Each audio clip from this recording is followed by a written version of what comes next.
New take.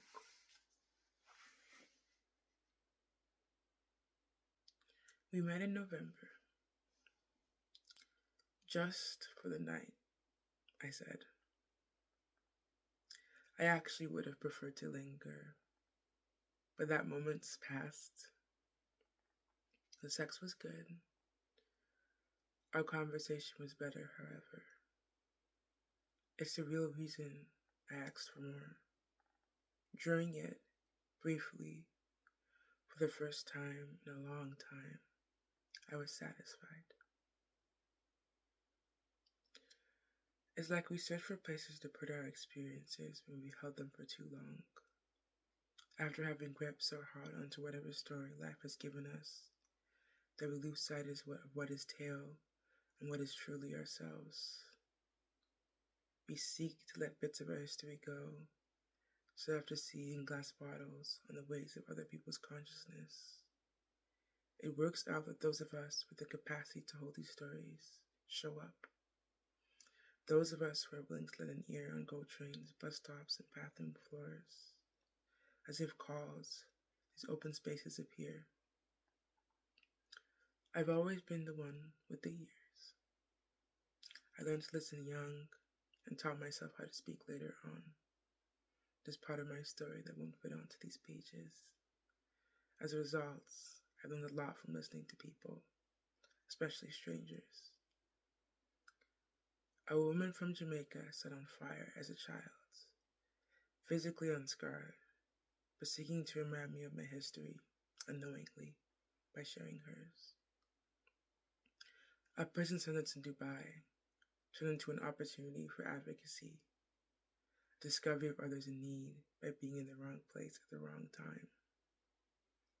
So many rapes. I can never question if 1 out of 5 rings true.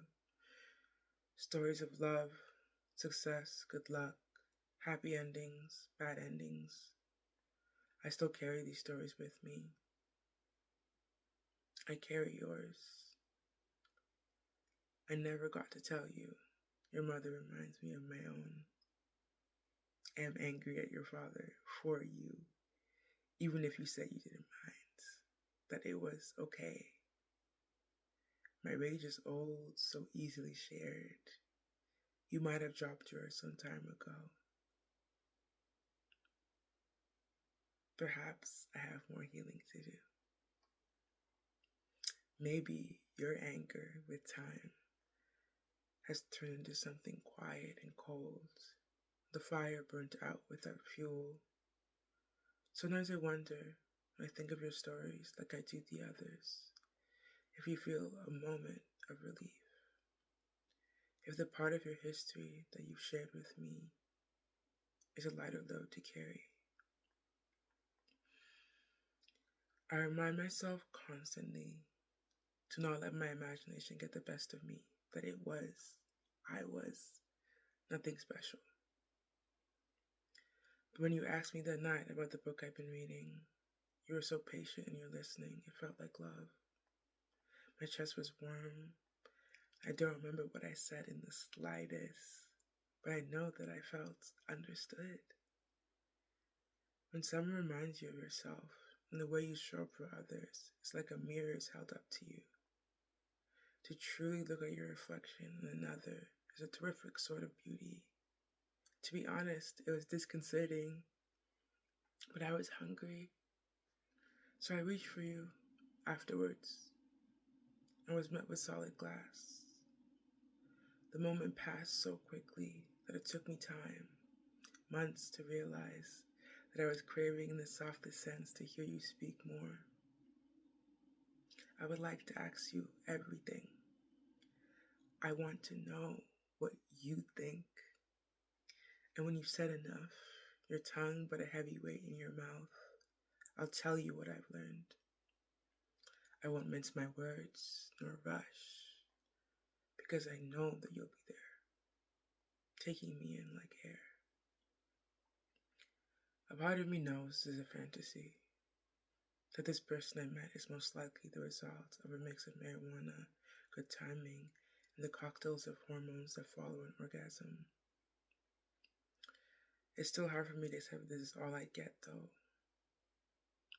I rarely get a chance at real wanting. You see, I'm happy with my life for the first time in years. The open space within me that as a girl I saw as a wasteland for my grief, I now know is freedom. So I know I don't want you out of fear of my own emptiness. And yet, I crave for that space to be filled by you. I have the room, and I'd like to see how you fit. I wonder, what kind of life would I lead with you? What other stories would you have to share? Was I correcting what I saw? Or was it wishful thinking? What do you look like when you're mad? Will you remind me of my father? Would I remind you of yours? Would I be received or possessed by you? And how would it feel to say your name again? Life leaves me with so many questions, but with a mouth and mind of a right to ask. The universe is silent tonight, however, and I'm left with nothing more to do until morning comes but to sit and wait for the wanting to pass. There's no real satisfaction in the end.